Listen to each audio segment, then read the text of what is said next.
So welcome to episode 4 of Confidently Wrong. We've got a special guest with us today. So it's me, Wesley, here hosting a little bit here. Mike is here. Mike, say hi. Hello. And then we've got Brian Redondo coming in from New York, who's joining us today for a special episode. I didn't realize the podcast had a title. It does. Confidently Wrong? Mike made it up. Yeah, Confidently Wrong. I Just feel because we're like full of hot takes. I think that's like throwing shade at our first conversation, This is true. which was just all sorts of wrong. But in this instance, Brian, I am confidently right because with this game, the people that are wrong are very wrong. Oh, I like it. That's your second segue tonight, man. So tonight we wanted to talk about The Last of Us Part 2, which finally I actually played it because we did try and record this about a month ago after Mike had played it. And then Mike realized that all of his takes were going to be spoilers. And so we decided to nix that episode and we're trying again about 3 weeks later. That is so that is such a gentle way of framing the train wreck that was that attempt. We literally really bad. we just went in and I dived in and then I got to my second point and I was like, wait, do you care if we spoil the game? And Wesley was like, and he just had shock in his eyes. He was like, yeah. And I was like, well, then we can't do this. And he was like, we could try. I was like, no. I was like, maybe you could try and tell us about it without spoiling it. Mike was like, no, I'm not doing that shit. Out? No, I knew the game was out. I just hadn't played it yet. I was still working on Apex. To be fair, I hadn't achieved the battle pass yet. It came out on Wednesday and I beat it on Sunday. So and then we tried to talk about it that Monday, I think. And it wasn't going to happen. Anyways, Mike wanted to start off with a little bit of a manifesto before we really get rolling and kind of get all of the reactions. So Mike, why don't you start us off with some of your internet research that you've done, this deep dive into Last of Us criticism. Let me paint the picture first. So I think right now, and I'll pull it up, but the Metacritic for the score, and if you search Metacritic, the only game that it auto suggests is Last of Us 2. Right now, as I pull it up, it has a 94 for the critic average, and it has a 5.6 for the fan average. That's already wait, 9.4 and 5.6 or 94 and 5.6? Well, they do. I guess they do the Metascore for critic reviews out of 100. Out of 100, do a 10-point scale for user reviews. Internal consistency not needed, I guess. Then okay, I guess. Keep going. But anyway, it's 40 points off. So prior to the game, a bunch of leaks came out.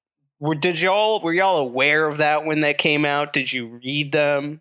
I was aware of not at the all. leaks, and I stayed as far away from them as much as possible. In retrospect, you know what the leaks are. What they were. Tell us what they were. 'Cause actually, I didn't. I didn't hear anything about the game. They were two main things. The first was that Joel dies very early on, and I guess spoiler alert to anyone listening to this. Not that anyone's listening in it besides Wesley's sister. Hi, Wesley's sister. And number two, Does she even play video games? And everybody's moms. No, I would never show my mom this. Are you fucking kidding me? She'd be like, "What are you doing with your time? Go work out." Harsh, mom, harsh. Jewish mothers. And then 2 was that you play as Abby for half of the game. Actually, there's a third part, and it's actually an important part, was that trans characters were heavily featured in the game. And a lot of people LGBT. No, but I think specifically a trans character, and I think a lot of people thought Abby was going to be that trans character. So immediately, in about 3 hours after the game came out, before anybody could have physically completed it, there were thousands of reviews just bombing it. So the game from the start was just this weird, it became like Captain Marvel or literally anything that ever features a woman in any kind of nerd media ever, when it just gets review bombed from the beginning. Yeah, Ghostbusters. Yeah, wow, that was probably not great. I did not see it. Maybe that's what we should watch, Ghostbusters. I've never seen it. Never seen it. I did watch Cats for this, Brian. So if that's going to tell you how committed I am to this podcast that Wesley's sister listens to. Did you really watch Cats? I watched an hour. Watched the first hour? I watched 45 minutes of Cats. You don't even know how it ends. I do. I read the. Okay. Anyway, They die 9 times, right? I wish I would have done that, but no, those cats did not die at all. Maybe they need to meet Abby. Yeah, she would beat them to death with a golf club. But anyway, so people like clearly like had this crazy issue for the game. In fact, the whole subreddit, The Last of Us 2, is just a hate subreddit for the game. And then The Last of Us is the regular game. But that's kind of the picture for what the context was for this game. So I didn't read the leaks. I kind of knew that it was something to do with a trans character who I thought was Abby in the beginning, but then you quickly realize it obviously isn't, and then it becomes Lev. But there were 3. My girlfriend's giving me the dirtiest look right now. She's like, "What are you fucking talking about?" There's 3 main issues people have. The first, and it's just a stupid, is that there are a lot of like people saying like this is just social justice warrior propaganda.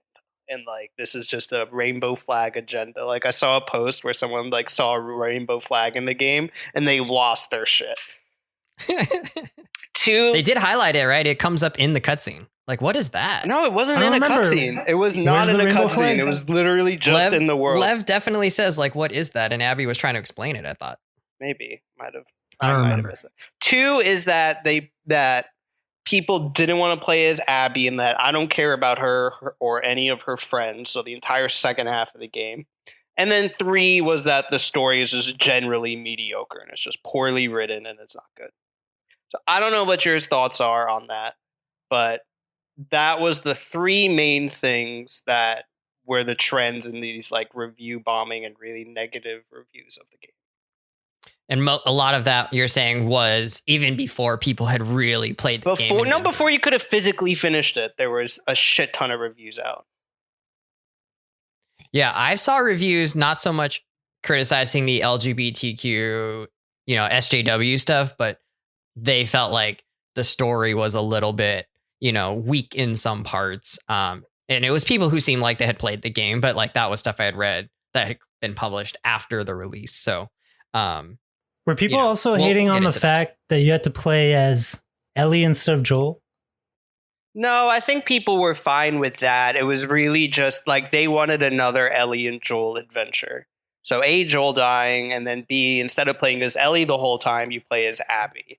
And like it was just like, well, this isn't the game I signed up for. This isn't what I was wanting. It's like, well, I'm sorry. Like, go make your own game. I think for me, I was definitely willing to give them a lot of leeway because of how much I enjoyed the first game, and there's a little bit of trust there that like this is going somewhere. That's all. Yeah, and so it's also like when you think about it, you only played as Joel, and like this is straight from like the girlfriend reviews video I sent you about it, and anybody should go watch that because that like her like video like understanding The Last of Us 2, it just sums it all up. But it's like you only played as Joel for like 15 hours, and now you have like this weird attachment to him as like this is what I want, and this is the only game I want to play, and then like I'm not even gonna give anything another chance, and it's like.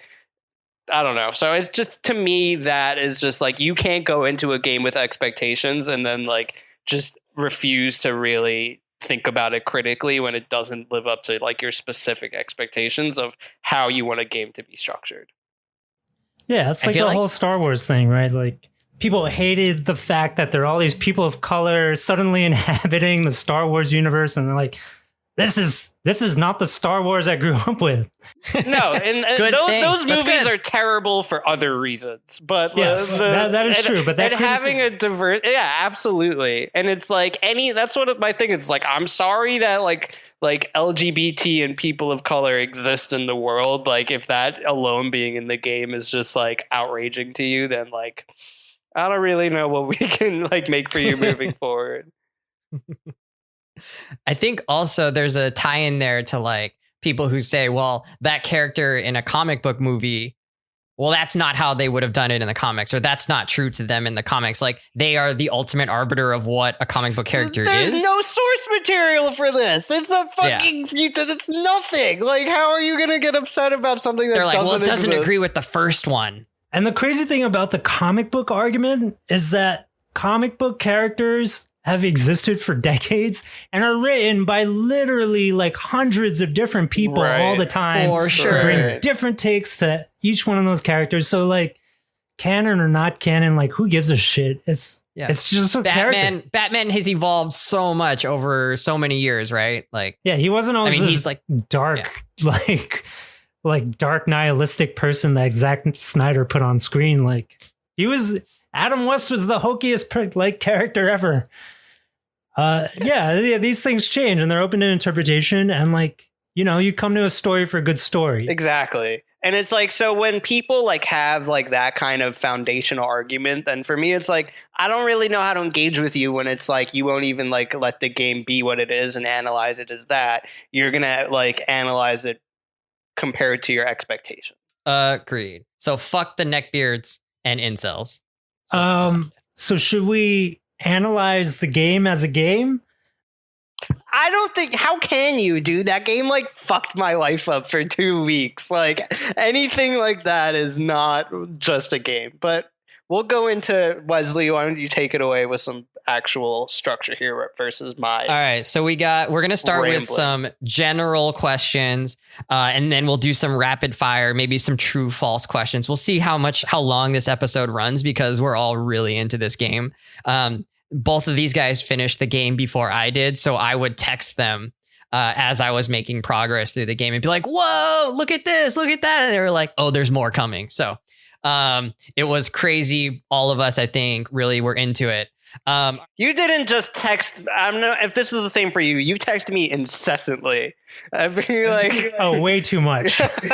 I'm like, play the game, man. Just keep playing. Like, how are you typing, putting down the controller, like typing? Yes. Like, okay. Well, hey, I'm home from school right now. I don't have any work to do. Like, I'm just playing the game, looking at the walkthrough, texting you guys. That's what I was doing. Taking breaks. We're not going to talk about that on air, but like, just what are you doing?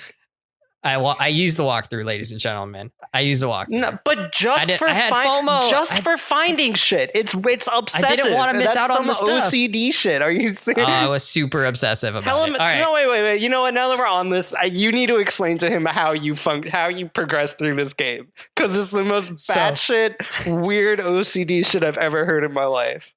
So I would go through an area.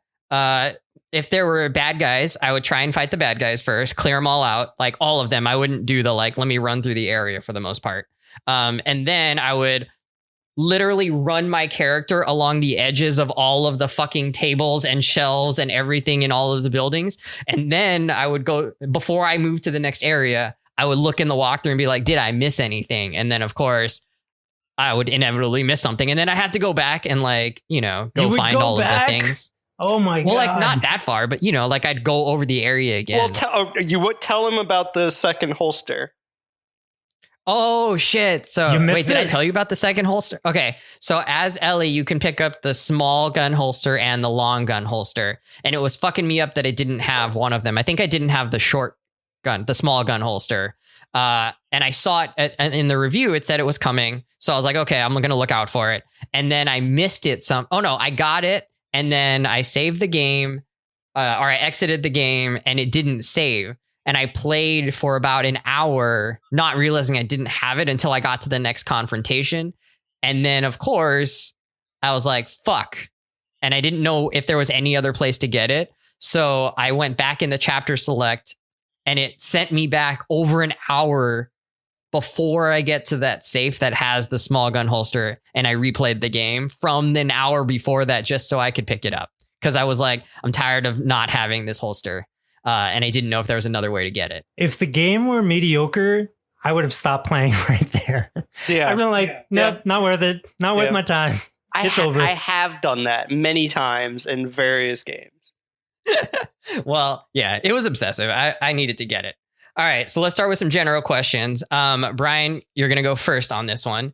So in 3 words or less, how do you feel about part 2?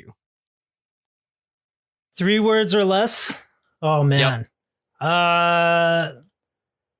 Great fucking game. Nice. You want to explain, or do you think that's pretty self-explanatory? I mean, like the emphasis, in 1 word or less, fucking. Like that is the most important adjective or describer here. Like, and if you think about fucking has many connotations, right? Like fucking could be like, oh my God, yeah, fucking is like great. Or you could get fucked and feel awful. And the game is both. Absolutely. Mike, same question. 3 words or less. Most powerful game. Oh, fuck. That's already 3 words. That's fine. I'm going to do 4. Ever? Most powerful game ever. All right. And I choose the word powerful because no game I'm an emo sad boy. I will own that. But no game has or really any movie or anything has had that like profound impact on me that lasted for like a while. And like some of those moments like really just like go right to the gut. And they really talked about that in like the build up to the game and a lot of what Naughty Dog put out. Like, we really want you to like feel the what's the word I'm looking for? Like feel the consequences of what your character is doing. And like, in that way, like bring you into a story in a way that hasn't been done before. And they fucking nailed that. Like, and they did the most unique thing in showing the story from 2 like concurrent parts and then having it intersect. So all these people are gonna die, but then you build the character. We're gonna get to that. We're gonna get to that. Okay, but say that answer for that story. But that storytelling device is what made the game so powerful to me. I would definitely agree with you. And I would even caution to go one step further and say it's the most powerful piece of popular entertainment to be released definitely this year and maybe in like several years. Agree. The only thing I can think of where like I've been maybe as emotionally invested would be like This Is Us. Oh my God. I'm a sap for that show. That is that show's just like sad for super sad into point. It. No. Anyways, yeah, I think I would agree with that if you said like fiction. Like obviously like not like documentaries and stuff can like hit a little harder, but in terms of like fiction, like I can't think of any popular mainstream media that like hits as hard as that game. Yeah, and part of it is just the time you spend with it, right? I mean, spending 20 to 30, maybe even 40 hours with it, you're just in it all the fucking time. But again, it's a product of their that storytelling device, which we'll get absolutely into. What did you like most about the game? Mike, start us off here. I'm going to try and be succinct here. The graphics are unbelievable. And because the graphics are unbelievable, it feels like you're watching a movie. So that just helps you get bought into the story more. I can't wait till the PC Master Race people are like, nuh-uh. The combat is so good. And like specifically that dodge mechanic is just so fluid. And that also makes like those fights like really tie into like the grittiness of the story as a whole, especially when you're like barely fighting for your life and you like just do one of those crazy dodges. Voice acting is amazing, and like they just really did everything part 1 did and just upped it. So that's everything.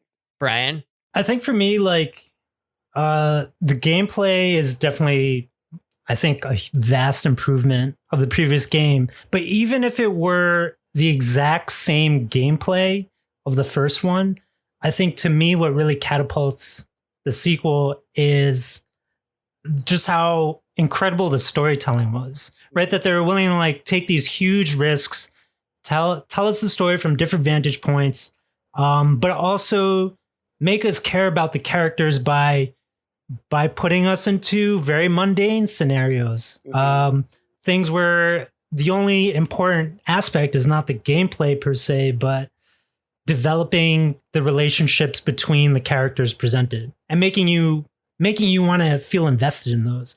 And I think all of those things really heighten everything else in the game, the graphics, the gameplay, everything.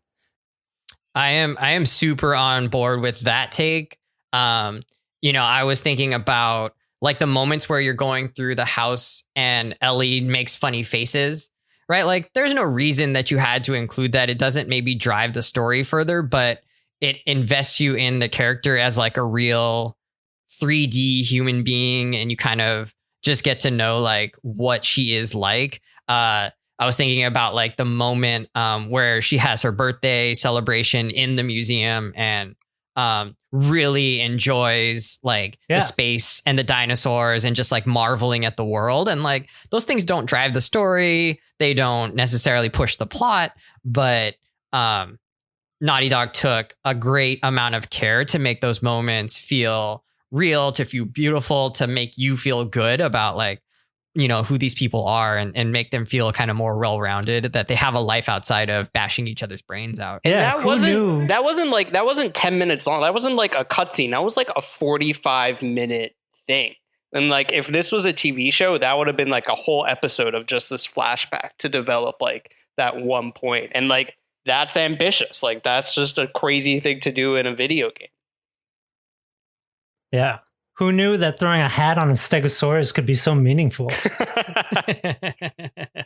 The last thing I'll say is that they, I think Mike was talking about the storytelling device, but having this, one of the things I really liked, or I thought was really neat, and maybe I hadn't seen in a video game before, was like the setup of these characters as, in the beginning, you think they're just NPCs. They're kind of nameless. You don't know their name. You don't care about their names. You're like, oh, this person's name is Nora, or like whatever. But like, that's just a person I need to find. And then in the second half of the game, when it flips, you're like, oh, damn. And you can see all these things coming. And that kills you. And then so as they're developing one character, you're developing it on both ends, because you're like building up who it is, and then you're getting closer to the end of them. So it's like, and it's just a sense of dread. Dude, and it's so this is kind of, I was talking to my buddy today, and we're both playing Ghost of Tsushima right now. And like, this is like the first main game we've played since Last of Us. And he was like, it's crazy like playing this when like Ghost of Tsushima is very black and white, like the samurai are good and the Mongols are bad, like coming from a game where there's so much like it's unclear who's good or bad, and it's like kind of moral ambiguity. But there's also like smaller things that like made me appreciate the game more in retrospect, and like you realize how crazy it is. Like the Mongols have dogs in Ghost of Tsushima, and you have to kill the dogs, right? And like most times, like when you're killing a dog in a game, you're like, oh my God, that hurts. But like, so I like in Ghost of Tsushima, I was telling my buddy, I was like, you'll kill a random dog with like a generic strike, and you'll feel kind of bad. In The Last of Us 2, they're like, we're going to show you how much people love this dog from two different perspectives, and then you're going to stab it in the neck when it's trying to protect a pregnant woman. Poor Alice. I know the dog's name. That is like crazy. They did so much to really fuck us over as players. All right. If you could change only one thing about the game, what would it have been? Brian, start us off. Probably length. It was really long. I think like because the vantage point shifts multiple times, right? Like maybe 5 times total in the whole game. I like, you know, to some degree, I think that kind of storytelling upends our notion of storytelling, right? So every time you kind of expect the game to end, it just kept going. Yeah. Which is both blessing and curse. Like, I still think it was a great experience, but, I could do with a few less hours. So like that last bit I kind of agree, because when you're in the beach town playing as Ellie, it's like, that's like a whole ending of the game. And it's like, that was like pretty long for sure. But it kind of makes sense, and it makes me think of like the end of Lord of the Rings, where it's like, this is fucking dragging on, and it's like, or like the end of Endgame, when it's like the final battle's over, and it's like, well, here's 30 more minutes to wrap all this shit up. So to me, like, it feels like they had to really tell that story up until when Abby gets caught, and then Ellie goes to really finish the job. They couldn't have really cut anything out there. And then gameplay wise, that last section is like, okay, everyone's hard now. You're back to Ellie. Like, now you have to use everything you've learned through the whole game. And they did it in Last of Us 1 too, where like the people at the end have helmets, and you're like, oh motherfucker, like now I have to like do other shit to kill you. But it did feel long. Like I think they could have like made like some of those fights a little more concentrated at the end, like, because at that point at the end of the game, I'm like, I'm just straight sprinting through all of this. I'm not even like stopping to kill anybody. I'm just really trying to get out of here. So I think the length at some times, I would agree. But my main thing would be there was like a weird hour where Abby was in a tank top and like everyone else was in jackets, and I was like, what's going on right now? I would definitely change that. That's such a huge and like I don't care, but like watching that, I was like, oh my god, people are gonna have such stupid shit to say about this. Like, why are you doing this to yourselves, Naughty Dog? So besides the Abby and Owen sex tape, which I didn't need to see, oh my god, that was like straight out of Scary Movie. Right. Like why? He just like turns her around. That was such a key moment. It wasn't. I think it would have been the same for the arc of her character. It was the biggest moment of vulnerability for a character whose whole thing was not being vulnerable. But I didn't need to see her like actually doing the sex. Like you could have implied it and I would have understood. No, but even then, we don't need to get into that. But even like the way the sex happened, like put her in a vulnerable position. It was such a raw. It was a raw moment. Pun. It was a raw moment. Oh my god, we're gonna move on now. Honestly, but the one thing. Oh my god, Dina and Ellie.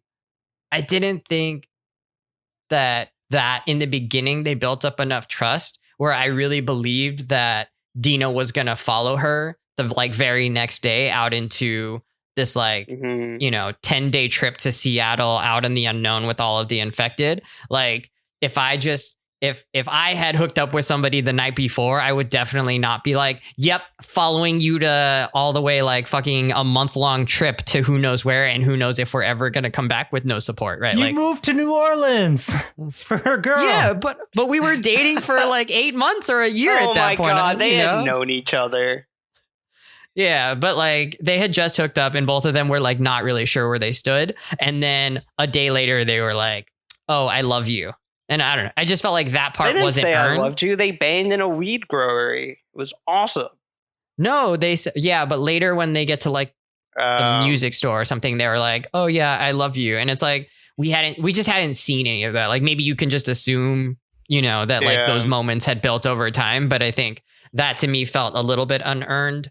I think it gets told later in the game, actually. Like when I think there's a moment where I think it's a flashback, and then you learn all these things about like Ellie and Dina. Like Dina made a crown or something for Ellie, and like they've had years of history already. So I think I was okay with it. I see what you're saying, but I bought it. Don't you feel like a pretty like a hallmark of apocalyptic stuff is like people like I guess because like the world's so bleak, you kind of like jump into relationships a lot quicker and you form bonds a lot quicker. Like I feel like that's definitely a thing in The Walking Dead. Like seems to be a thing in a lot of apocalyptic movies and stuff. Like it's like, okay, well I don't have shit else going on in my life or in the world is terrible. I'm gonna like really attach myself to that.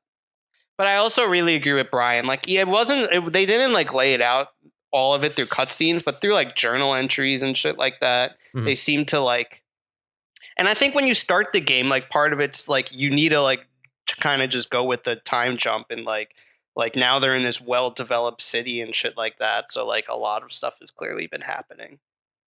And Ellie's guitar playing is indicative of that because they use that as I think that her guitar playing is such a like amazing literary device that people don't talk about like nearly enough. We'll get to your take on that. I think. I mean, I thought the snowball fight was like also very, very powerful. You don't get to pelt children with shit enough in video games. It's embarrassing how many times I missed the little kids throwing those snowballs. Oh, you're such a good teacher. That's so cute. This game was definitely right, like always going for emotional moments, and a lot of times they, I think, hit it big. And like you said, part of it was like we want the player to feel the emotional impact. Do you think there was a moment that really stood out to you or really impacted you guys the most? I'll give you a chance to think about it. Brian, you're going to start us off when you're ready. The most? I mean, so much of it. Like the thing that just kind of sticks with you or like you couldn't stop thinking about maybe for a while. I mean, when there are lots of wins, I think, that you could pick from here. When Joel gets killed in the very beginning of the game, like I sort of knew it was coming. I tried to avoid spoilers, but I saw one of the early trailers from last year and figured like, yeah, he's probably not in this game. But seeing the way it played out, right, with you're playing as Ellie, she's running in to save him. She gets pinned to the floor and is forced to watch the most brutal way for like your father type figure to get murdered. Like it is awful. That one lasted like for a while for me, I think. But then of course, there's like, like a lot of bad shit happens. Tragedies. Like a pregnant woman gets stabbed in the neck or something. Like it's like too much. But I mean, like, you play the first Last of Us, and just like any other fan, you're really like attached to Joel. So it was hard to lose him in that way, being Ellie, like being so helpless to do anything about it. Yeah, I'm not going to add anything to that. My pick was definitely Joel's death, seeing his brains and skull on the golf club. Oh, and just like the amount of attachment we had with Joel in the first game, that stuck with me for a long time. Like I was texting both of you, like, I fucking hate Abby. I don't want to play as her. But that means this she's lady a sucks. Good character. Like if you feel that much. Yeah. Well, it depends, right? Like if you round her out, she might have just been pure evil, but obviously they did. Mike, did you have a moment that stuck with you that wasn't Joel's death? There's two. There's one that's like more of like a broad dragged out one, and then there's one that's very concise. So I think like when you really start to piece together how her story is gonna now connect with Ellie's, and right at the end of Abby's day 3, when you just like you've killed Shane and you've killed, I can't remember her name, but the pregnant woman, and then now you're Abby like rushing there, and you realize what's gonna happen to them, and you walk through and you see like all of the surgical stuff and the dog, and it's just like, oh my god, like that's like for me the climax of like, we've developed all the characters, we developed all her friends, now she's a rounded out character, and now you're really getting to see the impact of like all the actions you took in that first half of the game. And like that is impactful in its own right, but also like just appreciating like that storytelling like in that moment was just like, holy fuck, y'all are fucked up in the head. Which is like the same feeling that you get at the end of the first game, right? Like you realize like, oh my god, what did I just do as Joel? I killed a doctor and like ruined humanity's chance to come back. And I feel like the sequel put us through that same spin, but like in a very different way, and like in a more extreme way. But it kind of like that. Well, that's what they say, right? Like that action, like him killing that doctor, created this cycle of violence. And now in the game, part 2, you're playing through that cycle because Ellie's trying to get revenge, Abby's trying to get revenge, and then they all just start fucking killing each other over nothing, essentially. So there's that. And then the very last scene of her not able to play that guitar theme that she'd been playing the whole game. Oof. And Joel played in the beginning because her fingers were missing. And the house is empty, and that's it. And she's just lost everything. And you're just like, that just left like a pit in my stomach. I was like, that's it. Like, I read some discussions, and people were like, well, I'd like to think that she goes back to Dina, but like, I just don't think that's like what happens after. I just think like she's lost everything, and now she can't even play. And that song is just so haunting, and the way they like arranged it for the game is so great. And then it's just like, that's it. Like, she's lost everything. Everything's lost. I feel horrible. I'm going to go like eat a pint of ice cream now. Yeah, you're totally right. That was such a huge gut punch. But like, also, I do think that's the way the game needed to end. Absolutely. Like that is the right conclusion for the game. Like if there was a happy ending, it would have just all been a waste. But like you hate that. Yeah. Like the first Jackson scene, the first farm scene, they got the farm, they got the baby. I was like, no, please don't let this be the ending. This is terrible. I had the opposite take. I mean, I think that the ending they have like was really good. And it makes a lot of sense, but I mean, I'm a sucker for like happy endings too, so maybe that's where this is coming from. But I certainly happy endings and implied sex scenes. So actually, you don't like happy endings.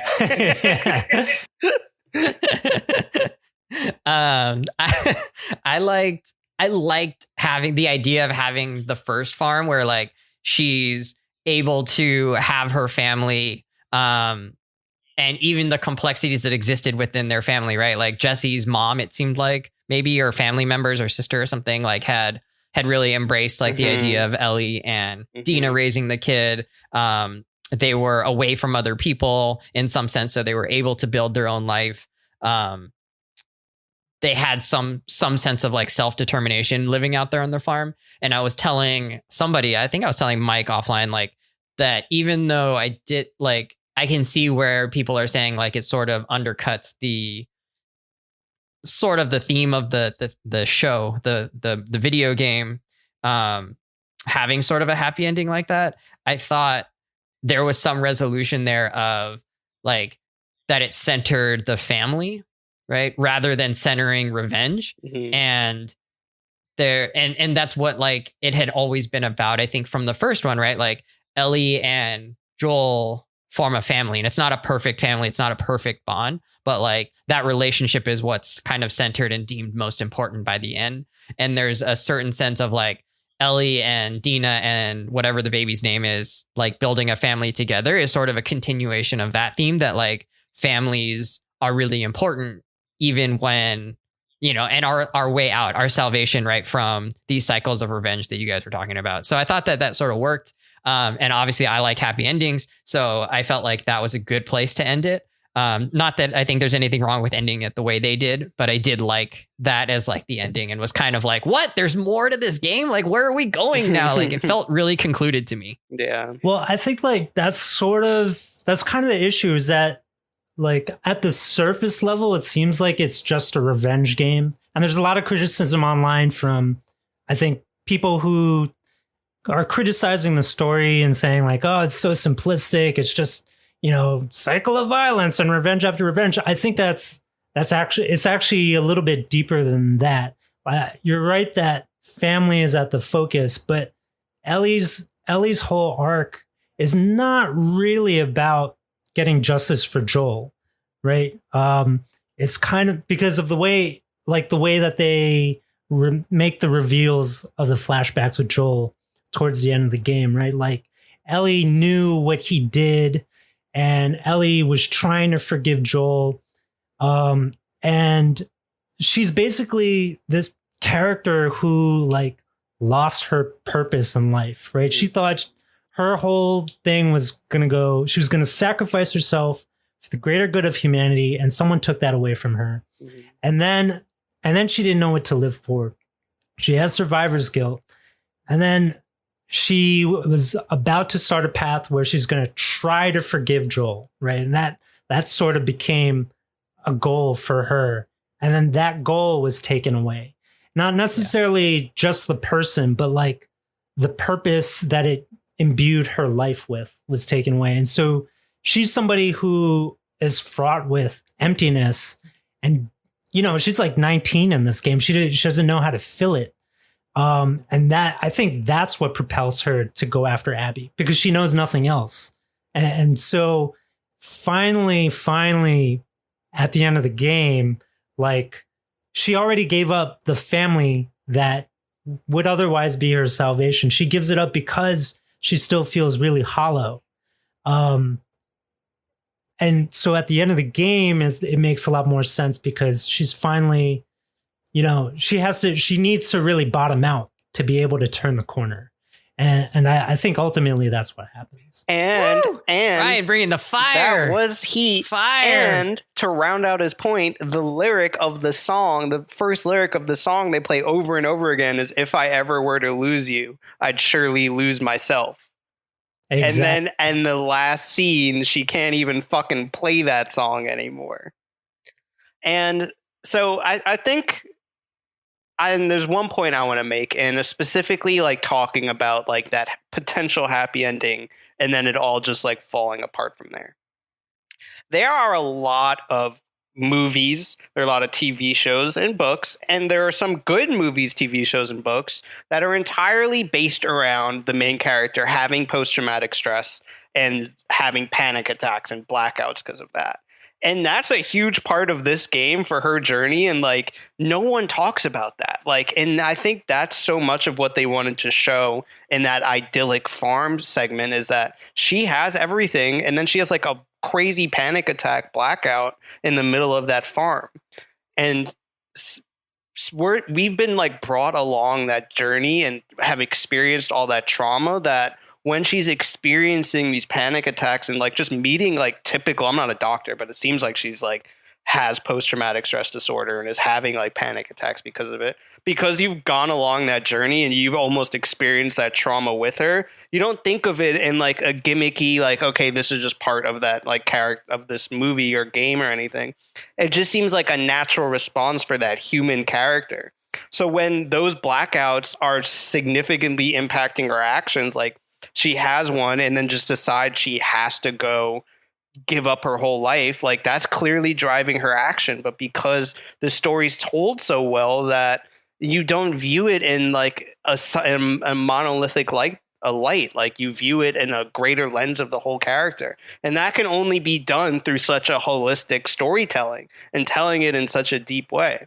And her last blackout is right before she was going to kill Abby. She blacks out or she panics and she sees Joel again and then she decides to let it all go. So it's like that is like that one tiny piece of story of her processing trauma or not processing it could have been an entire plot, but that was just one small part of that character. So that's what stood out to me a lot in where it could have ended and then how it processed like moving forward. Oh, totally.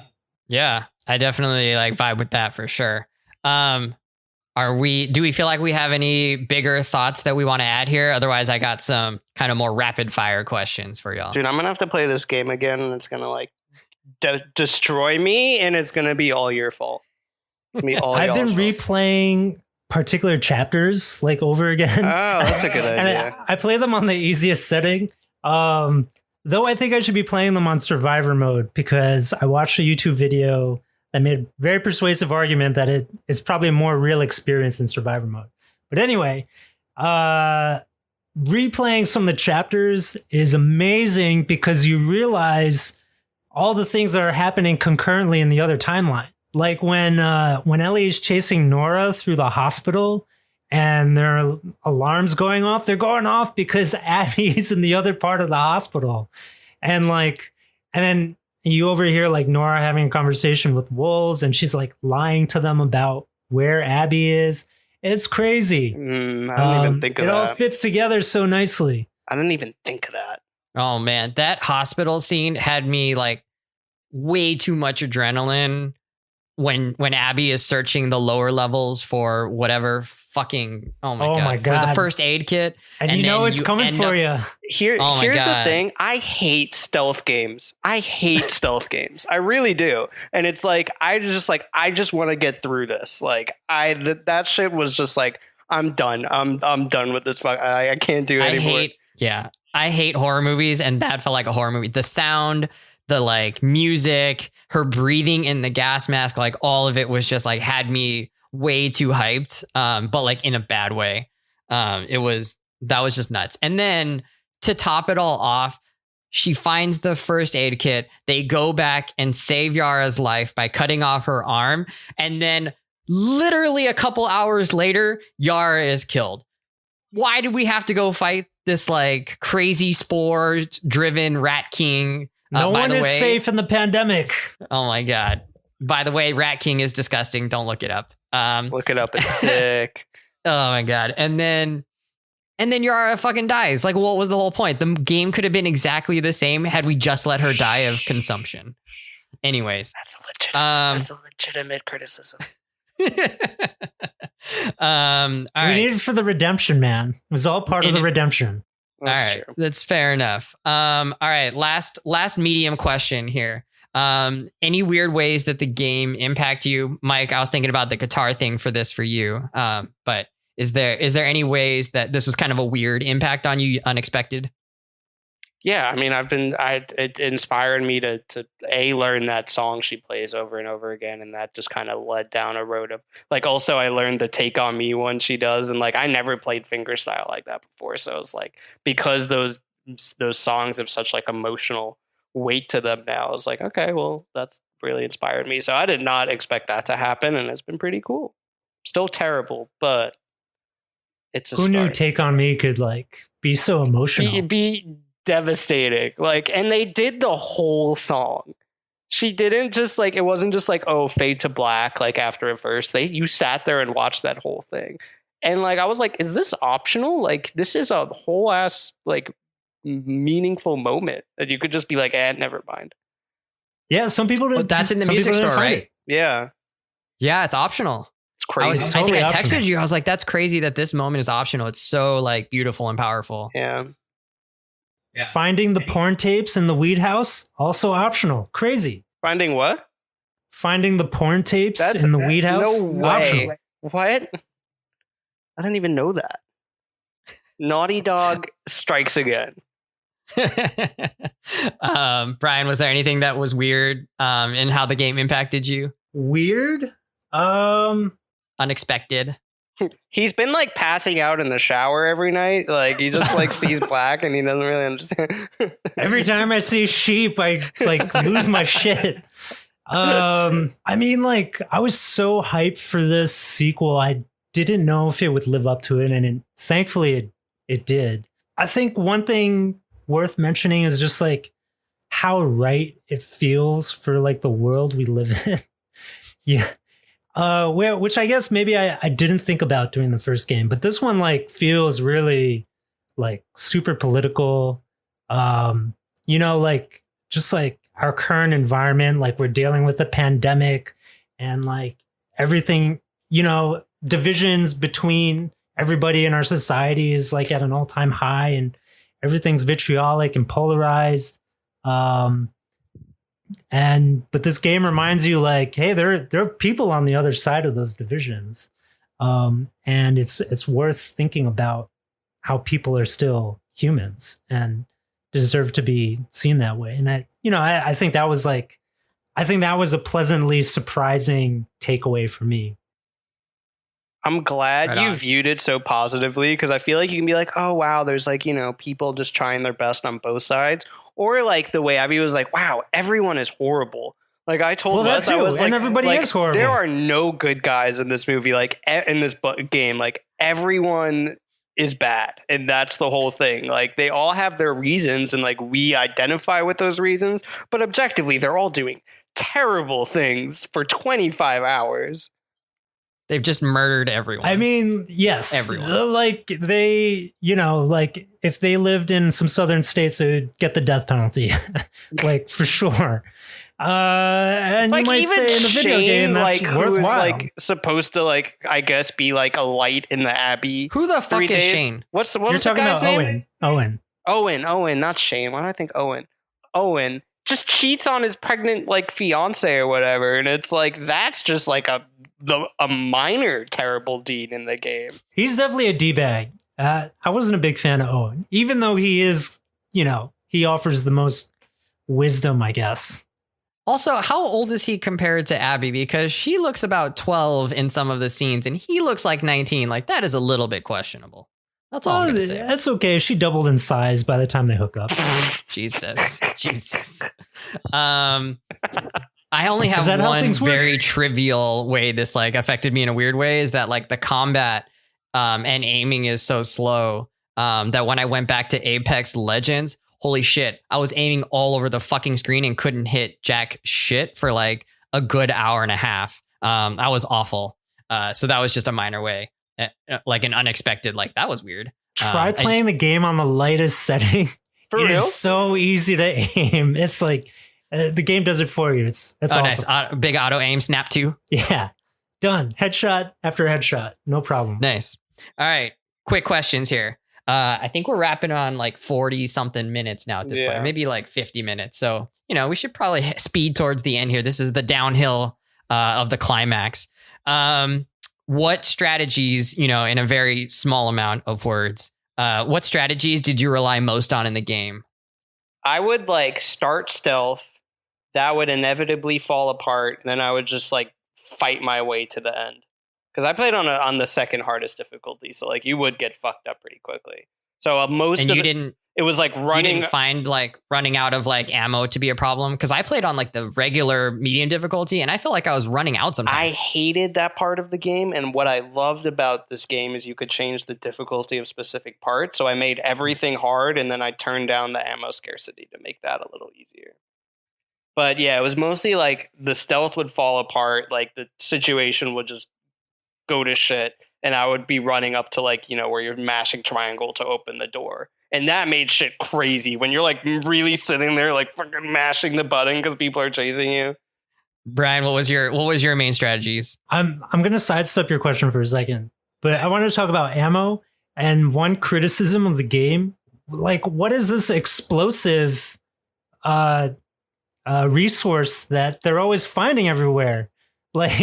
There's just explosives all over Seattle. Come on, that's a hippie town. There are no explosives. What is that? It's the batteries from all their vape pens. That's right. Things hit the fan after Juul came to market. I think my strategy was very similar. I would always go stealth first. And it would always fail spectacularly. And then I would just go into flail mode and run at enemies directly and try to melee them. And then I would die. And I would do that 3 times over until I figured out what an appropriate strategy was for that particular level. But after watching some YouTube videos, I'm all about an aggressive Ellie play style, and it's a lot of fun. It's really hard, but there are things you could jump off roofs and stab people midair. I didn't know you could do that. Dude, watching some videos made me appreciate the game way more in retrospect. Seeing some of the shit you can do, you could shoot a runner in the leg and they'll fall down, and then you can run up and stomp them. You could grab a runner and throw it into a clicker, and the clicker will grab it and eat that. Oh, totally. Dude, it's so cool. Yeah, the hype. You should watch that. Everybody should go. Watch hyper aggressive Last of Us 2 Survivor gameplay. It'll you're what is this? I was playing a different game for 25 hours apparently. Yeah, apparently Ellie's Black Ops. I relied on arrows. Well, so especially the second half of the game, I really started to do the stealth thing pretty seriously, because anytime I didn't do the stealth thing, I would just get clobbered because 5 people would start shooting at me from every different angle, and I didn't have enough ammo to deal with them. So I really used arrows, headshots, and fucking restarts, man. I restarted nobody's fucking business if I wasted a couple shots, just because I just kept getting overwhelmed with 15 people if I made a couple of shots and missed. So I used a lot of arrows and headshots. I definitely threw the controller more than once because I was overwhelmed. I was fuck this game. How dare they put me in these tight corners with 12 different clickers? This is impossible. How dare they make their game challenging? That's not what I was expecting at all. I didn't sign up for that. All right. True, false. Very limited explanation, guys. Here we go. Joel's death was justice. Mike, start us off. True or false, and why? Well, justice is limited. Two sentences. Don't. True, of course, true. If someone kills your dad, you're gonna go fucking beat him to death with a golf club. Period. And if that person not only killed your dad, but the hope to kind of save the world, of course it's justice. I'm sorry if someone likes a character. That's just justice. Brian, I would say false. I don't know. I feel like there's another way. The Firefly should have went a different way. Are you gonna sue him? Yeah, come on. The answer here is false. All right, next one. True or false? Dina following Ellie to Seattle was believable. Oh, we already talked about this. I definitely think it's false. We're moving on. True. Wait. True, because Ellie's got skills you don't know about. Dude, as a Jewish man, as a Jew, I can tell you, man, Jewish women, they will follow you after. My girlfriend's gonna that landmine. Stab me in the throat. Yeah, you really are. All right. True or false? Naughty Dog went overboard with violence in the game. One of the biggest criticisms I think I've seen. Brian? False. I think it's intrinsic to the world of the game and it helps the story. Mike? False. Like, what the? I honestly haven't read that. What do you mean go overboard? Like, that's what people like. If you stab someone in the neck, that's what it looks like. Like, you're not gonna like do a crazy samurai thing. Like, it's brutal. Like, I'm sorry, this is what the world would look like if that shit happens. Yeah. I didn't know how. You know what's worse? Who complains about that? Like, what are you doing? What do you want to go play fucking Animal Crossing? I'm sorry. Like, those are just haters. And like, I think what's worse are like movies like John Wick, where it's also uber brutal, but way more glorified. So and like stylized, like this they didn't like, it wasn't like fancy choreography. It was like, this is brutal. Like when you grab someone and stab them, they like look at you. I was like, oh my God. And it feels painful when you do it. It's not glamorous. Yeah. So except when you jump from the sky and stab someone. Every time I think I can't get more disillusioned with the criticisms against this game, there's something that pops up. I'm with you guys. I also thought that was integral to the game, or at least an important aspect of it. All right, true or false? The LGBTQ aspects of the game were essential to the story. Essential? That's not the right word. I don't know if they were essential. How should I phrase that question? No, I mean, that's the question. Brian, you can go first. I think they were really powerful and helped the story. I think they could have done it in a bunch of different ways, but I like that they went the route they did. So true. Mike? Yeah, true. I mean, but there are like trans people in the world. There are gay people in the world. So it's not like, oh, I'm gay, like that's that. Or it's not like, oh, I'm trans. It's what it means to be that in this world. So for Ellie and Dina, it didn't mean much outside of that they loved each other. For Lev, it was, you weren't so much focused on that. Everybody in the game was like very understanding and chill about it, as most people are in the world, I would think. But it was more so, okay, now we're helping him deal with like having to leave the Seraphites or whatever. So it was essential in that part of who Lev was is essential to the story. So yeah, I mean, I would say it's essential. I agree. I definitely said it was true. And Lev's rejection by the Seraphites is what leads to our understanding of Abby as being worthy of love, right? Because she is showing love for Lev and protecting Lev in some ways. And that's how we sort of come to understand Abby is not like a horrible human being who just killed our dad, but actually as someone who is trying to do the right thing in the world. Abby found Lev in a hopeless place. You're welcome. But all right. True or false? Looting in the game was overemphasized. False. I don't like that, but it's a survival horror game. Like part of survival is finding shit. Brian. If you play it on moderate, true, because there's too much of stuff. It makes more sense when there's more scarcity. And I like when there's more scarcity. It's more fun. That's the opposite. So I went true because for me, like I was always trying to scrounge for loot. And I felt like that sort of took me out of like the game. I didn't feel like, sometimes I just felt bored with it because all I was doing was like literally scrubbing my character along all the edges that I could find just to try and pick up another fucking scissors. You are not the example. We're not gonna put your weird obsessive behavior on a I can't tell you how many car windows I broke because one time if you broke a truck window, you got a trading card. And I therefore, after that, broke so many car windows, seeing if it would happen again. Spoiler, it never did. I just broke car windows because it was fun. I didn't know you could do that. Replay. You guys are getting paid. Ellie is redeemed in the end. Think about it for a second. True or false? False. Ellie is redeemed. False. Mike, you're saying false. Go ahead. You don't get to do all that and then be redeemed because you made one right decision at the end.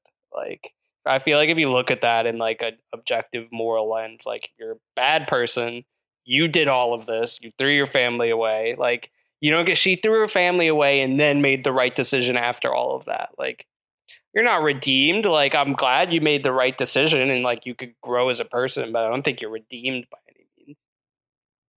Brian? I'd say false, because the only way to redeem yourself in The Last of Us is to be the surrogate parent of an orphan child. And she didn't finish doing that. Fair enough. I'm going to abstain. Part 2 changed how you felt about the events of part 1 or your experience playing part 1. I have a problem with this because I have a really bad memory, so I don't recall anything from part 1. So my answer is false, because you can't change what you don't remember. I think false. I mean, I don't think it changed. Like, you knew, and I think Brian made the point better than I ever could earlier. Like, I can't even say it again. But essentially, like, you felt like that action and then how that connected to everything. Brian? I don't remember what the original statement was, but like, I think it enhances the previous game, if anything. So true. Maybe? Yeah. All right. What was the statement? Part 2 changes how you feel about part 1. Yeah, or your experience playing part 1.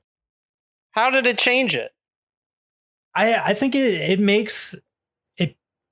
I think the more elaborated relationship between Joel and Ellie becomes even more alive in the first game. And this is coming from somebody who watched a YouTube playthrough video of the entire first game. I scrubbed it. But just like looking back at those moments, it's like, oh my God, like they're even more powerful now. All right, last true false. This one's a softball. The Rattlers were the weakest part of the story. Brian? The weakest part? I'm trying to think. Was there a weaker part? There might have been somewhere. I didn't love Jesse not having enough to do. I don't know that was weak. Yeah, I guess true. The Rattlers were the weakest part. You are limited to like 1 or 2 sentences on these answers, and this will take us to the end. I think I got like 6 questions. Here we go. How many stars would you give this? 1 to 5. Half stars are allowed. Brian? 5, easy. 5.5. That's not how numbers work, Mike. I'm going 5 stars. It wasn't perfect, but I was super invested. Loved the game. What was your favorite weapon that you got to play with, Brian? Flamethrower, of course. Yeah, like that thing was nuts. That's not a question. I like the melee weapons. Yeah, I did not enjoy the flamethrower that much. It just felt like water hose or something. I was going with Ellie's hunting rifle. Having to line up the headshots was kind of fun. Oh, that was fun. Yeah. The trap bombs were kind of cool. What was? The trap bombs were also kind of cool. If you could like get them to work right.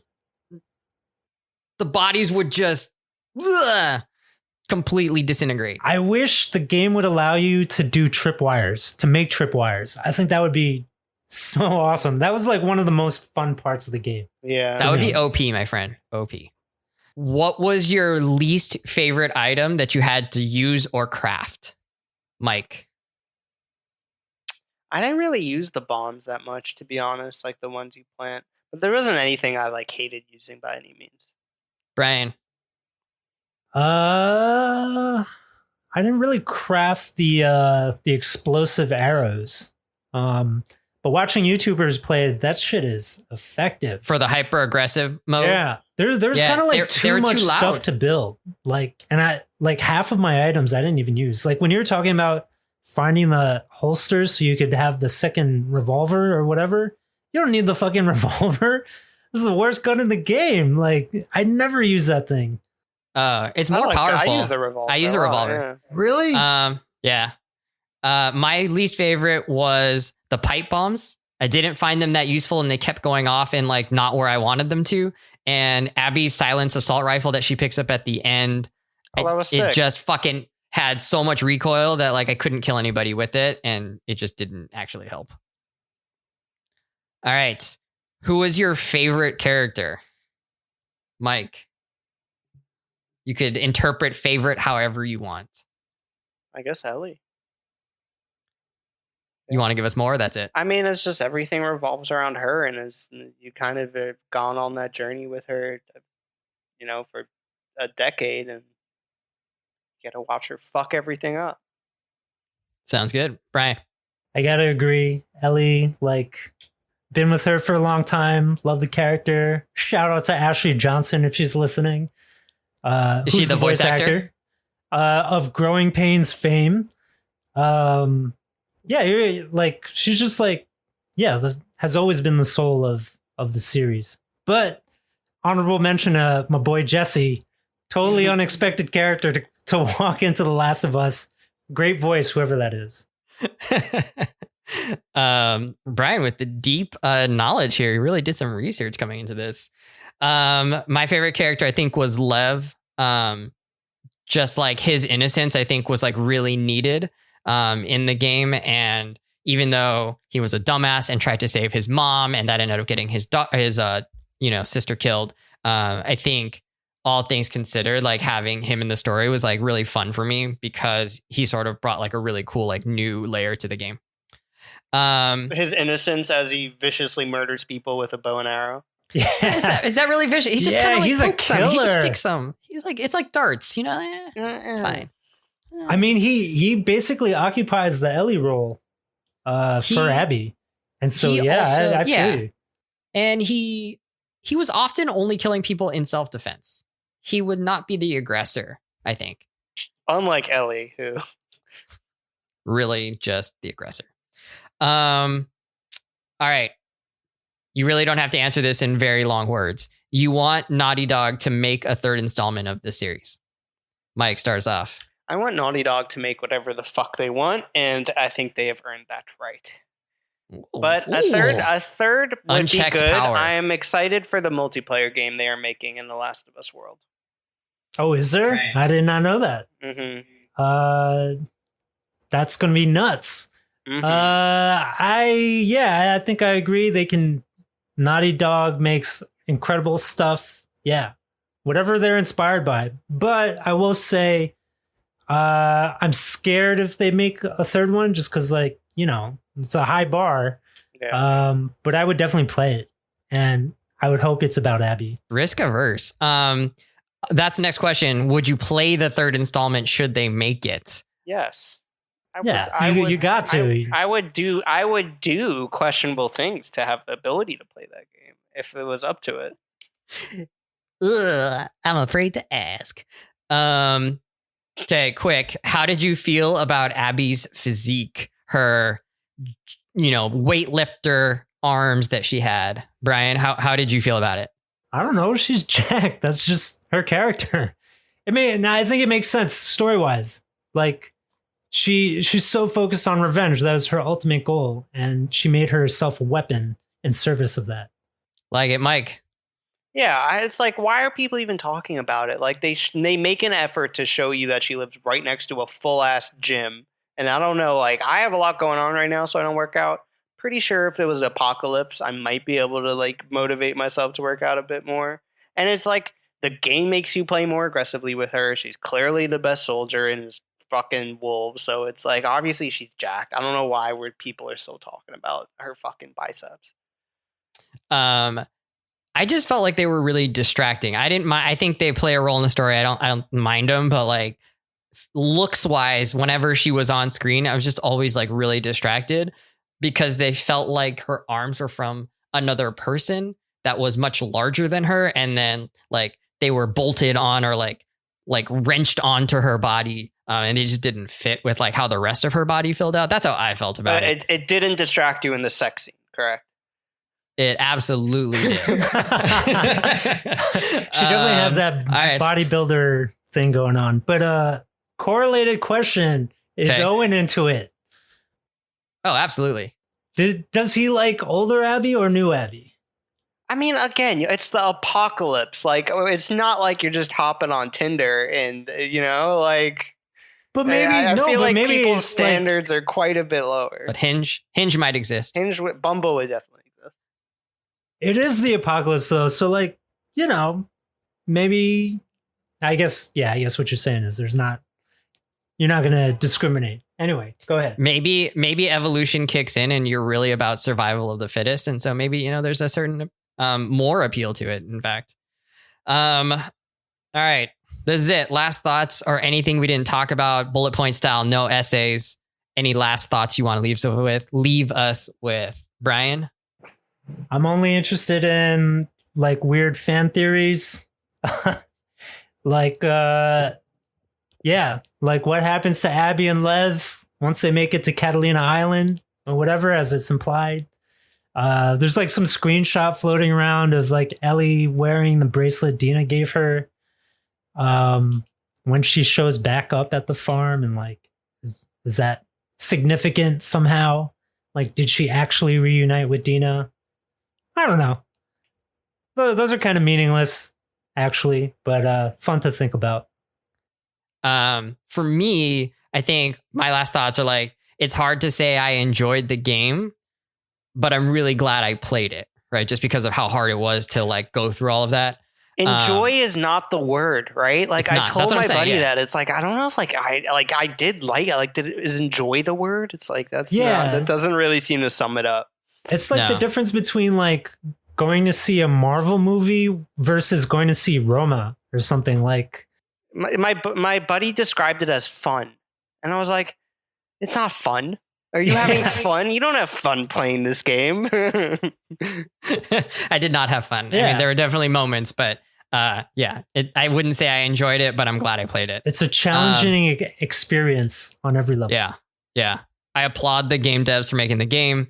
And the last thing that's kind of weird is I didn't feel like many of the upgrades that they made you do or they had available were actually that important or helpful in helping you progress through the game. So I kind of wish that upgrade structure would have really actually been more useful or more like apparent how that was playing out in the gameplay. But that's it. That's all I got. Mike, take us out. What are your final thoughts here? Dope game. I think there are legitimate criticisms of them. I think most of the criticisms against the game are fucking stupid, and I will die on that hill. All right, friends. Thanks so much for doing this. Brian, thanks for being our guest on this one. Confidently Wrong. Do the whole thing, subscribe. We don't have anything on Apple, but maybe we will one day. And then you can leave us a 5-star review for this episode. Thanks, everybody. Take it easy.